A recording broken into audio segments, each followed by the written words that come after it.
Sounds okay? Hands up if you've heard me speak before. Okay, get shitter the second time round.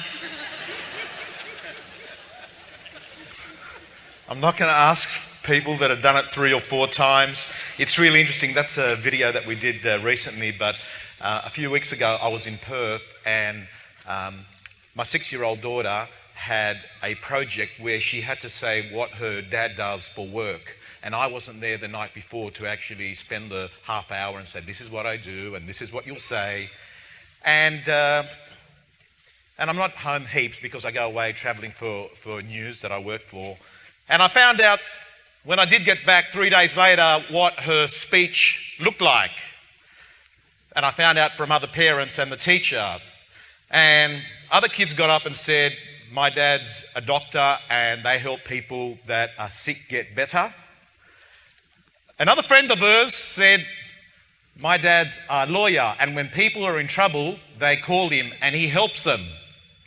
And then Christina Panos, my 6-year-old, said, my dad wasn't there last night, but I know that he forces people to put houses in the newspaper.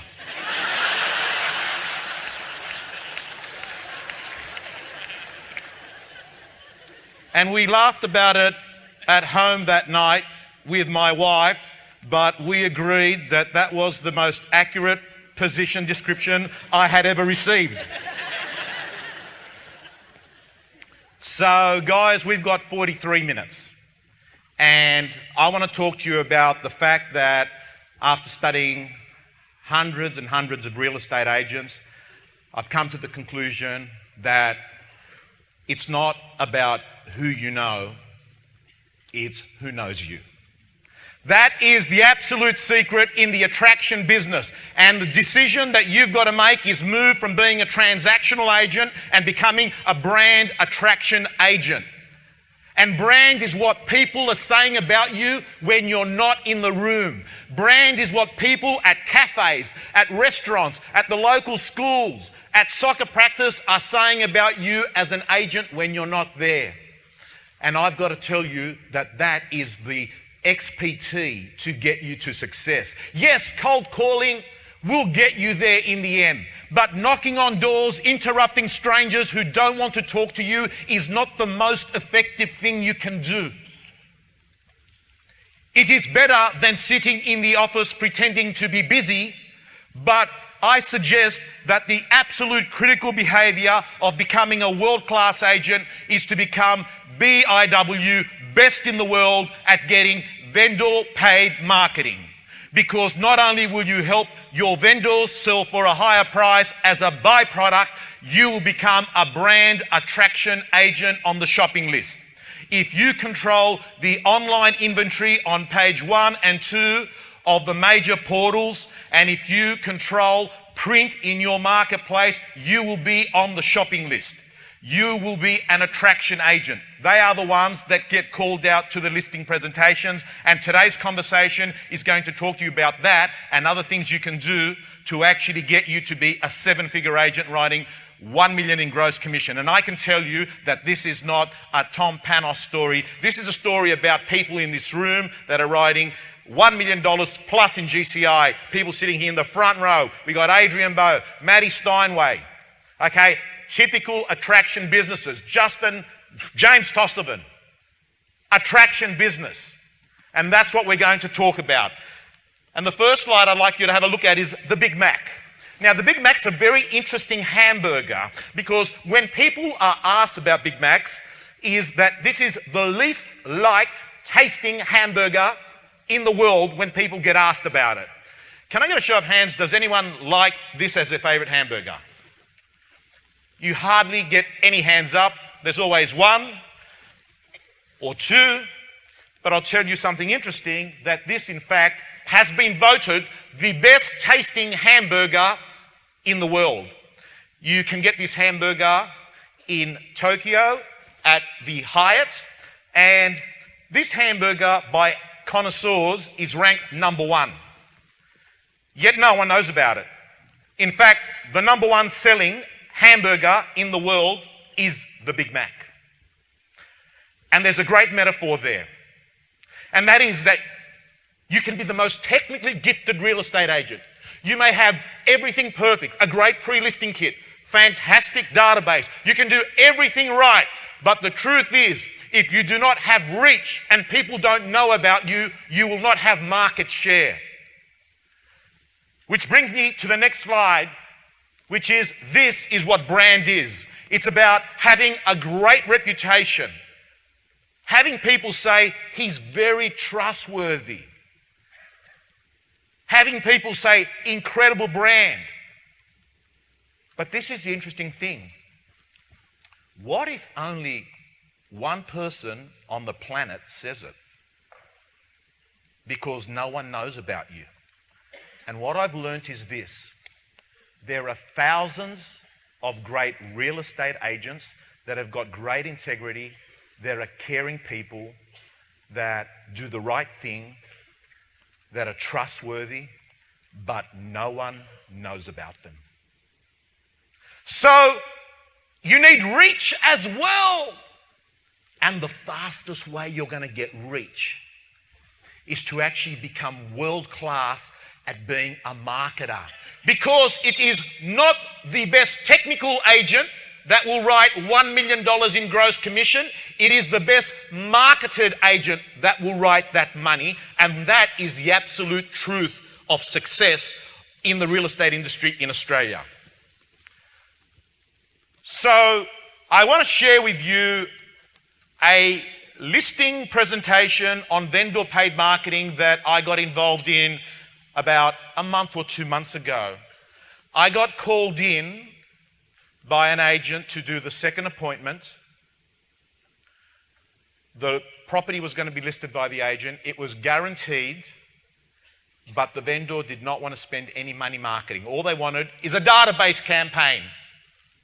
And they said, just put it on the internet, no marketing, just very quietly. He said, Tom, come along, because this property deserves to be marketed. So it was not far from home. I went along. I get to the front door with the agent. It's 4:30. My phone goes off on vibrate in my pocket. I have a quick look, and there's a message. Don't forget to pick up Christina in 15 minutes. But shit! So we walk into the house and the vendor starts taking us for a tour. I have 15 minutes in the house and we're at bedroom number 1 looking at PowerPoint number 1. Houston, we have a problem. As we kept walking, I thought, I've got to say what I want to say. And it's funny many times when you talk to vendors, existing ones or current ones, or ones that you're going to list, that you don't say the thing that you really want to say. How many times do you as an agent get into your car and drive away and say, I should have said that? You say to yourself in the car what you should have said. But I didn't have time, so as I was there, I said, look, Christina, I have to leave very soon, so can I give you the fast version of today's conversation? She said, sure. I said, would you like me to present you a marketing plan to make you happy, or a marketing plan to get you the highest price? We can get straight to it. She said, oh, what do you mean? I said,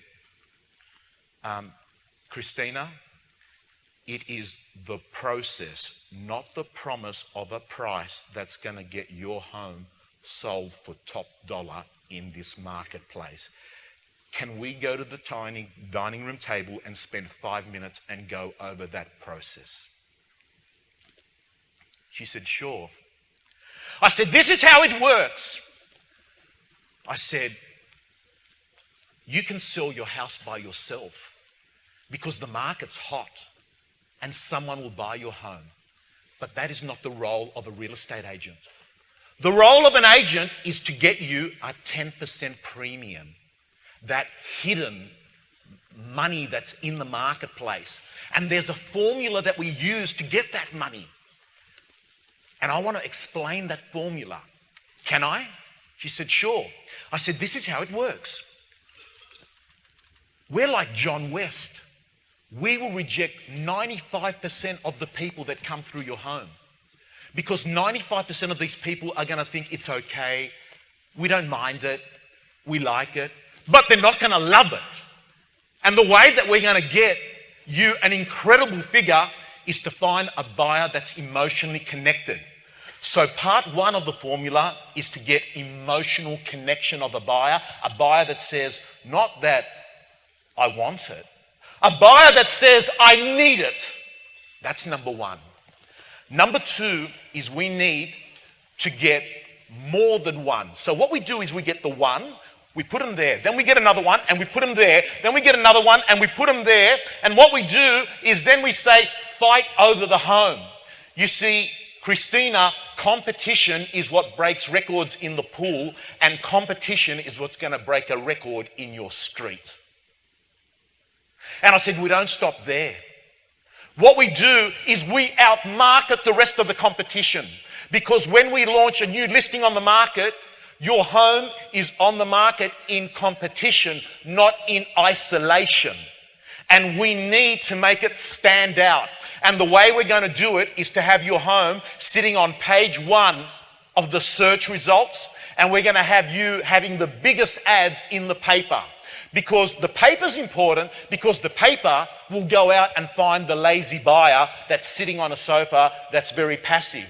The internet's important because we know that a lot of buyers are using it. But here's the interesting thing. Unless you're on page one of the search results, it's like you're in what the book Google describes.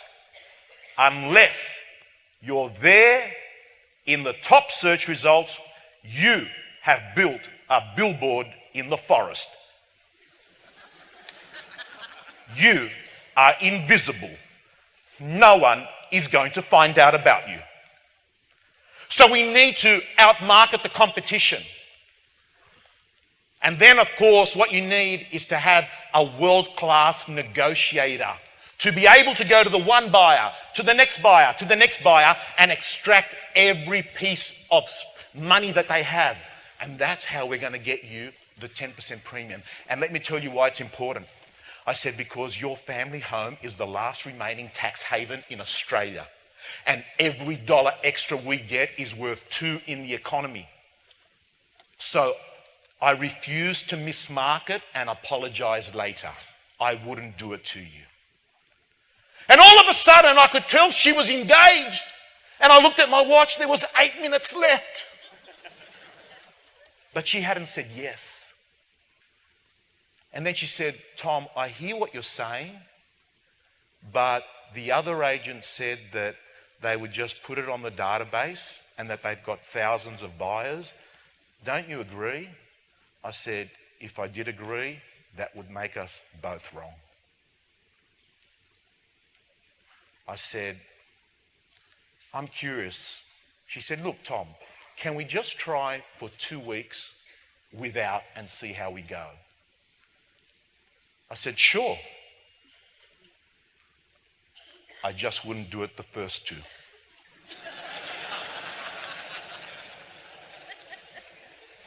She said, why is that?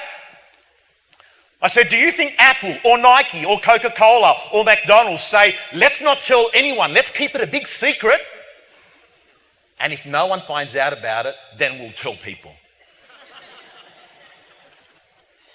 I said, do you realize that you have an incredible opportunity to maximize your net worth by a tax-free asset? She said, Tom, but $5,000, that's a big cost. I said, it's an investment in the profits. It's not a cost. It's an investment in the profits. She said, but there's no guarantee, Tom. I said, what do you mean guarantee? She said, can you guarantee that this $5,000 you're talking about is going to pay off? I said, no, I can't guarantee it. But I said, today, as I walked into your home, I looked, you've got a beautiful home. It's in a great street. I agree with you. but I also noticed that you've got a nice car in the driveway, and I thought that there's a very successful person that owns this house that's doing well. And as I looked at that car, I thought to myself, that car's got to be worth about 60, 70,000. She said, it's worth 60. I said, did you insure that car? She said, of course. I said, are you guaranteed that you're going to be having an accident and claiming this year? She said, no. I said, well, if you're feeling uncomfortable about writing a check to invest in marketing your home, I think that you should just look at it as taking out insurance, not to undersell the biggest asset that you own, the family home. She said, let's do it. And I still had like 2 minutes to spare. At which point I was about to say, can we see the rest of the PowerPoints? But I was happy to leave. The point I'm making is this, that words change lives. Delivered well, they change lives. I went to see a vendor the other day, on the market at $795. They get an offer after 5 days of $785. It's top money. The agent says to me, they've got to accept it, but they won't because it's been on the market for 5 days and they think it's too early and I'm never going to get that price again. Come along, Tom, see what you can say. I said, what am I going to say? I said, I don't even know values in your area. He said, just come along. It's going to expire. I'm going to miss out on the listing, so I go along. I walk in there. It was 5 minutes. I said, guys, I've come along here, and the guy said to me, Tom, listen, it's been on the market for 5 days, too early. I said, Chris, it's been on the market for 5 days, yes. It's not how long your property has been on the market, it's how long the buyer has been in the market. I said, it's not how many days it's been on the market, it's how many people have seen your home in the market. I said, you're looking at the wrong KPI. He said, is that the most we're going to get? I said, this guy has tried for days. He said, I don't know. I said, are you going to make a decision for your family based on the market or based on your life? You can move forward now. And he did the deal. Words change, and I'll repeat those words because they're very good. It's not how long you've been on the market, it's how long the buyer has been in the market.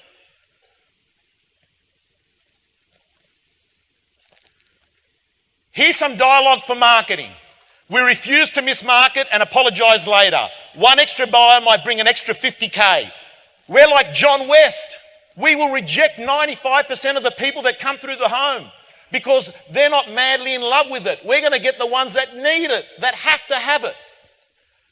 Print media is very powerful at uncovering passive buyers. Instead of the buyer finding the property, the newspaper finds the buyer.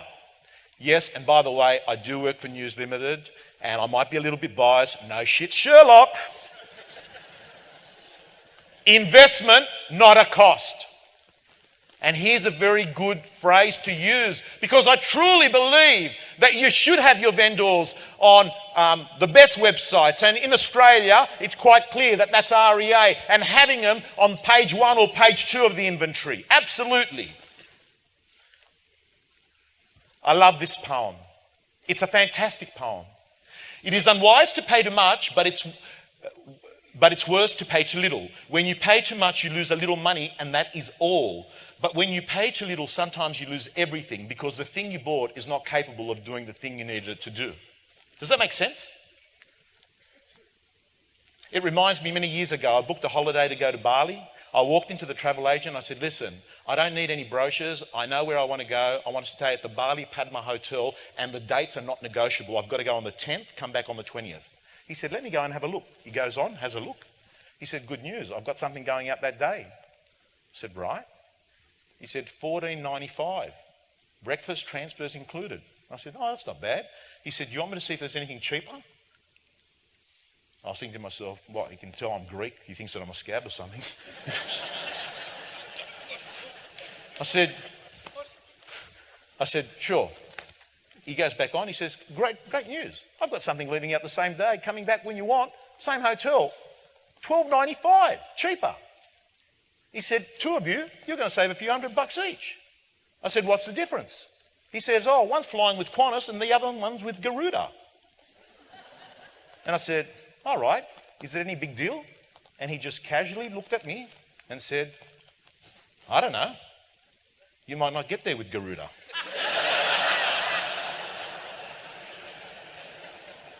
So, I love this. I plagiarised this off the guys at Place.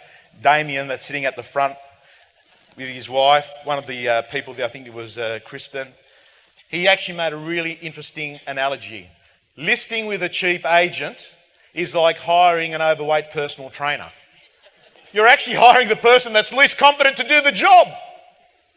And I thought to myself, I saw that on Google Images and I downloaded it. So I've got to talk to you about my first job ever. My first job ever is very interesting because I got into sales at the age of 19. I was at uni and I was studying and I got a part-time job on a Thursday night and on the weekend. And what I used to do is I used to cook food at shopping centres and people used to come and try this barbecue called a Weber barbecue. And if they liked the food, what used to happen is that they would ask me a question and then they potentially would buy a barbecue. They were $199 and I used to sell about 5 barbecues on a Thursday, Saturday. And one day, as I was cooking, this guy with a nice suit comes up and looks at the barbecue and says, "What's your clothes?" I said, "What?" He goes, "What's your clothes?" And I just looked at him and said, "Smart casual."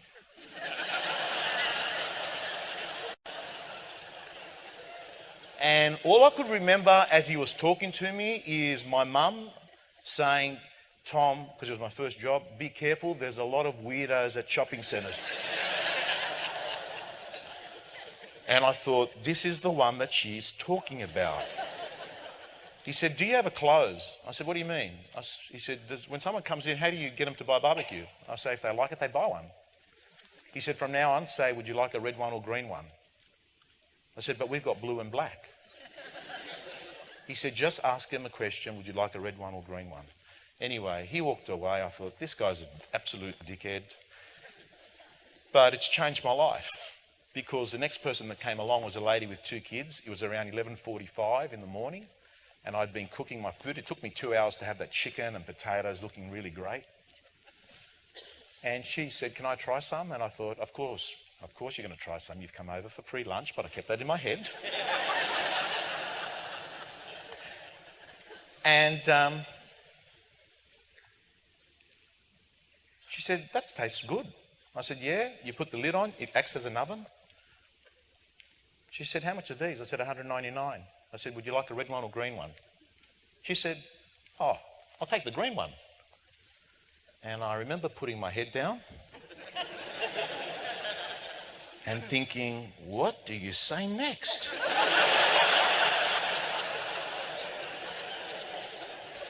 It worked. Where's this guy gone? Anyway, I kept using that line to everyone coming over. "Would you like a red one or green one?" Some people said, "Oh, I'll take one. I'll take the green." A lot of people said, "No, I'm just looking." Next person came along, "Red or green?" "Oh, just looking." Next person came along, "Red or green?" "I'll take a red." I tripled the barbecue sales in 6 weeks. And I got a phone call about 7 weeks into that role, and they asked me to go speak at the National Weber Barbecue Conference. And my title of my heading was "How to Triple Your Barbecue Sales," which was very exciting because I went in, it was the first time I'd really been on a plane, and I flew over to Adelaide and I was excited, and my mum was worried, "You're going interstate." I said, "It's all right, I'll be back tonight." And I get there, I had a 45-minute time slot. It was my first speaking gig ever. And the room's got about 60 women in there, that they're all part-time Weber people. And I get up and I was very nervous. And I just said, what you got to say is whether you want a red one or green one.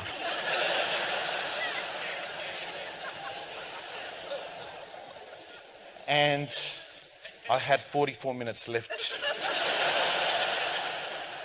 which was a real worry. And I remember stressing and sweating, and then the manager was so good, he came out the front and he said, Tom, would you like to do it as a Q&A? I said, that's my preference today, yes. He said, okay, so we're going to do it as a Q&A. We've changed the agenda. Tom, tell us about the 7 steps that lead up to the sale. How do you go through those?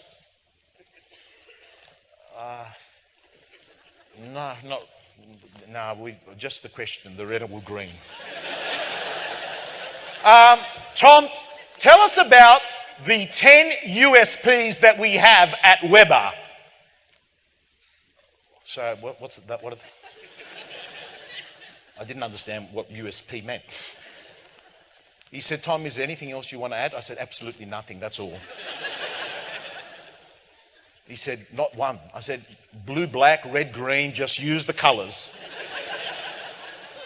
And I remember leaving and thinking to myself, okay, I don't want to do that again, but I'll tell you what's interesting. It's 25 years later, and as I stand here today in 2013, I've got to tell you, we've got Twitter, Facebook, YouTube, we've got incredible digital platforms, but at the end of the day, people like Matt Steinwade and all the great agents around Australia, it's still a face-to-face game.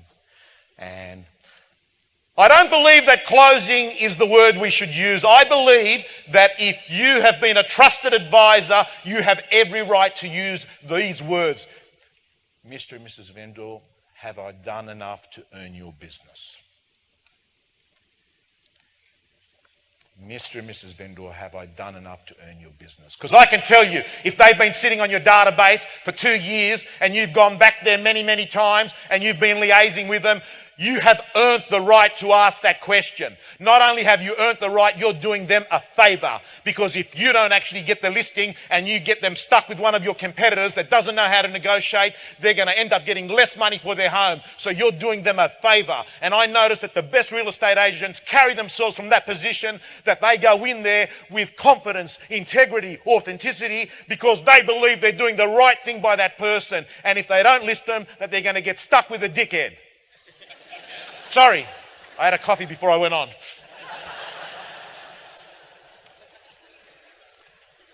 So here's the thing about scripts and dialogues. Let me tell you. When you internalize the words, when you have rehearsed them and role-played them so well, when they sound like you're having a conversation with a friend at a cafe trying to help them and you're a trusted advisor, they are no longer a script or a dialogue. They are you helping a friend. And to me, there is nothing more elegant than watching great real estate agents that have decided that they're going to master their craft and be BIW, best in the world at it, and they have rehearsed and practiced and they deliver that, and it comes through with integrity and the right intention. It's beautiful to watch. It is absolutely beautiful to watch. And I've got to tell you that 2 weeks ago there was an article in one of the newspapers in Sydney that had the average income in Australia of a surgeon is $351,000 a year. $351,000. It was in the Saturday paper 2 weeks ago, our competitor's paper. It talked about salaries. And I think to myself, how damn exciting is it that a 25, 30-year-old person that decides that they're going to do 10 calls before 10 a.m., that they're going to have crucial conversations with their vendors, that they're going to be outstanding at getting vendor paid marketing, that they're going to become an attraction agent, that they're going to tell people a remarkable concept, the truth about their home, and that they're going to do it consistently. And then after 3 or 4 or 5 years, they have been so good at their job, they've trained and they spent 2 hours a day becoming world class, and they're earning $500,000 a year. How damn exciting is that to be in our profession? That is an attitude of gratitude. And we take it for granted that there are people that are 25, 30 years of age that are making more money than people that have spent 25 years to become the best surgeons in the country. Isn't that exciting? Give it a big round of applause. Because I can tell you something. Because today in this room, people can make a decision to rewrite their agreement with reality. People can make a decision that they are going to rip it up and start again. It is so damn exciting that every year at an AREC, at another seminar, it could be a conversation that people turn around and say, I'm not going to let my personal history get in the way of my ultimate destiny. So here's some good dialogue. Have I done enough today to earn your business? Rick Rushton, plagiarized off him. Great with dialogue and language. You want to get more listing presentations? Become great at delivering this. Are you researching, buying, or selling today? Words change lives. Ask that at an open house. Are you researching, buying, or selling today? Next one. At a listing presentation, deliver this, Mr. and Mrs. Vendor. When selecting an agent, I'm curious, will you be making the decision based on the things the agent can control, like their marketing and negotiation, or things that they can't control, like the price that they're going to give you here today? Mr. and Mrs. Vendor, it is the process, not the promise of a price, that's going to get you sold for top dollar in this marketplace. This is good. When they start negotiating your commission and they're talking away, just remind them, say, guys, listen, until I sell your home for a price that you're happy with in your pocket, I'm not getting a single cent. My service is free until we get your number. So don't dampen our enthusiasm to go out there. Let's get the result. And if you're not happy, we'll have a conversation to make you happy. Mr. and Mrs. Vendor, are you looking for the first buyer or are you looking for the best buyer? Learn to deliver dialogue and language in a way that it's art. Negotiation, I've got to tell you, the best form of negotiation is just your body language and your attitude. Care, but don't care too much, because buyers and smellers can smell desperation a mile away. Here's some really powerful dialogue. And by the way, the best time to get an increase in offer is there and then. There and then, when you get the offer. Thank you for that offer, but that price level has already been tested and unlikely to get accepted. If the owner was to say no, what would your next offer be? Nice and early. Would you prefer I tell you what you need to hear or what you want to hear? By the way, who'd like to get a copy of the best 50 scripts and dialogues that I have researched? Okay. Everyone that subscribes to my blog, there's no charge. I get paid from Rupert Murdoch and he pays reasonably well. So I'm not trying to sell anything. You just go onto my site, subscribe, and within the next 8 days, you'll receive a blog. So it's tompanos.com.au. You'll receive a blog and it'll have word for word the dialogue. Now, it's very, very, very important that when you go over and start using them, that you don't say Mr. and Mrs. Vendor.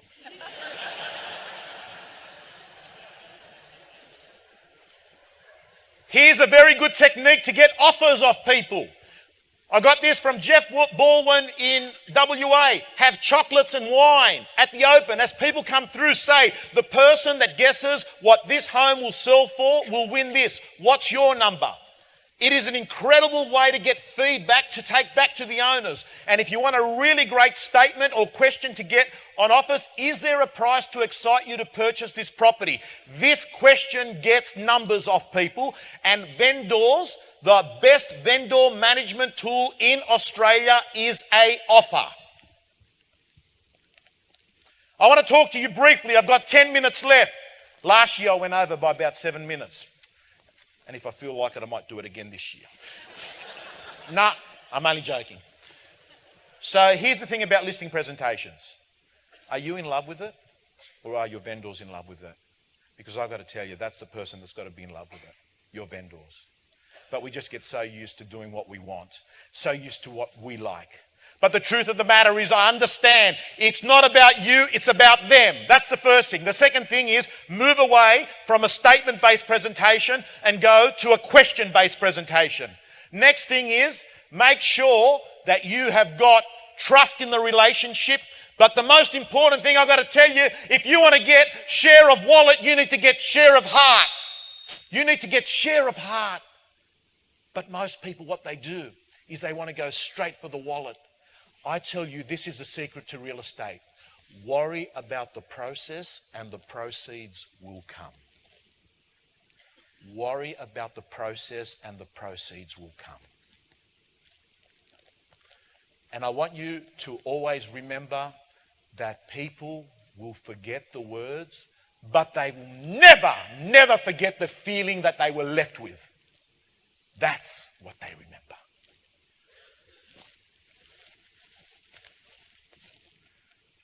So, have a look at that.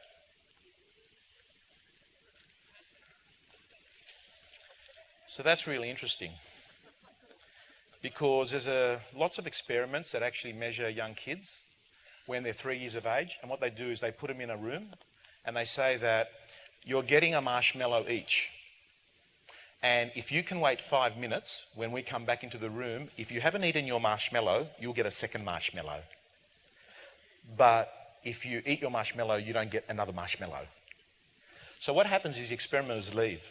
They go outside and they can see through. The first kid, he can't even wait for 10 seconds. He just smells sugar, stuffs it in his mouth.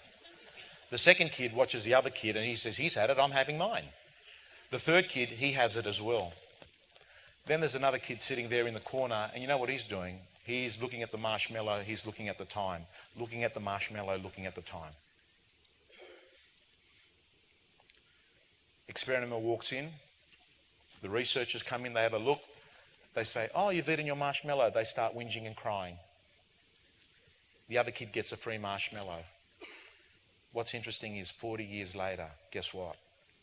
That kid is worth financially what all the other kids are worth together times 3. This research has been done over and over again.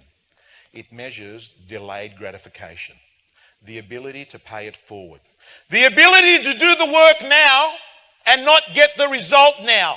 It is a critical behavior in real estate. The ability to go to the gym to do a sit-up and not rush to the mirror.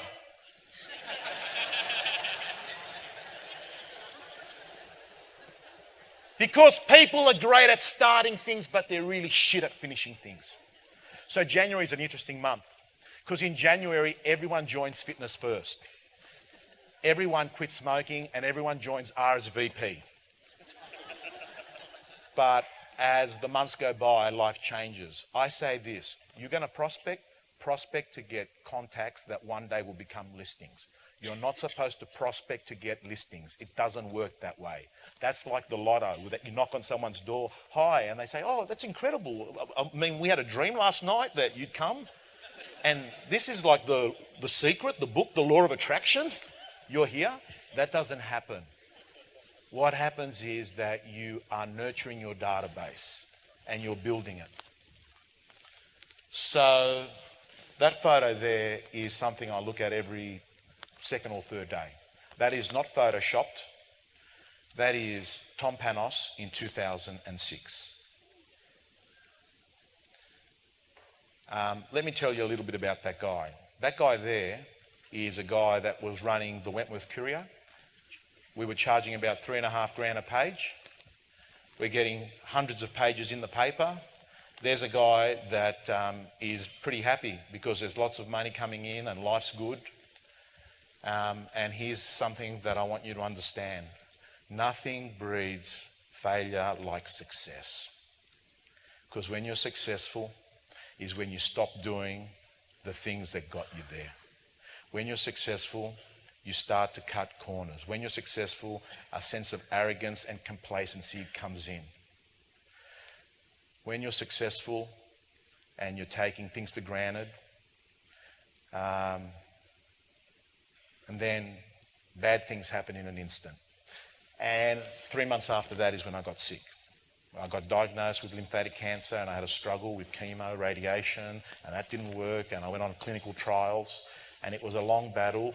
And I'm healthy now and I'm keeping my fingers that I stay healthy. It's not a great cancer to have had, but I'm pretty certain that I made a decision about 4 or 5 years ago to rewrite my agreement with reality and move my life to world class. I decided to change my total attitude, physically, mentally, spiritually. And these are the things that I've learnt. I've learnt that don't let your personal history get in the way of what's possible. I've learnt live from imagination, not from knowledge. I've learnt live from possibility, not probability. I've learnt that the reality is that there are going to be certain people sitting in this room here today that are going to make up their mind, that they're going to cut their bullshit story that they carry with them and start again and look at life with a new set of eyes when they go back into business. That's exciting. And I've got to tell you that the only thing stopping you from getting your goals in business and in life is the bullshit story you tell yourself. You change the story, you change your life, and everyone has a story. The story is what you carry with you all day long. The story on vendor paid marketing is the person that thinks that it's not right, doesn't believe in it, acts and behaves from that position. But this is what I learned. I learned after going through that chemotherapy radiation process, I learned that you need to have an attitude of gratitude. And I know that today in this room there are 3,000 people, and I know that there are 6 billion people that would swap spots with me and you in an instant. As I woke up in my room at the casino today, I got to tell you, I felt lucky straight away, because if you got a $2 coin in your pocket, you're already in the richest 25% of the planet. And never take that for granted. And having that attitude is extremely important. Yet most people sweat on the small stuff. So I say to you, change your story and it'll change your life. Rewrite your agreement with reality. Leave here. Take your notebook. Go into a library this time, next week, maybe in the next few days, and sit there for half an hour, could be 3 hours. I spent the whole day at Fisher Library and started again. Because you're either going to have a life by design or a life by accident. And I believe that you are the architect of your life. So here, as I finish up, it says 2 minutes 23 there. In 23 years of real estate, I have come to the conclusion that training and coaching is empty without courage and action. I want you to understand that. Because the truth is, this is a great conference. There's great speakers. They've been here this morning and you're going to hear more of them. But here's the basic facts. Here are the facts I want you to understand. That training is empty without courage and action. Why? Because action is what gets the results, not intentions. That's the first thing. The second thing is courage is important, because it takes damn courage tonight, if you're at a listing presentation, to sit in front of that vendor and look at them in the eyes and say the things that are in your stomach. That takes courage. And that's why it's important. And you have to be prepared to go into what I call temporary incompetence to grow. Because unless you become temporary incompetent, you will stay where you are. What got you here will not get you there.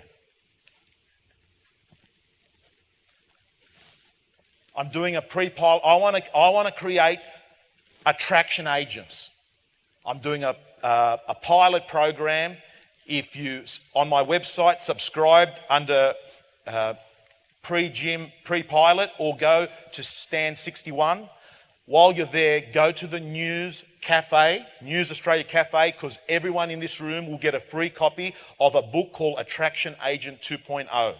And in there, it's got scripts, dialogues, 7-day weekly design systems, graphs that you can use to help you get more vendor paid marketing. We've got about 1,000 copies, so try and get them done today, because if everyone goes to get one, we're not going to have enough. Then you'll have to chase us up in a couple of weeks.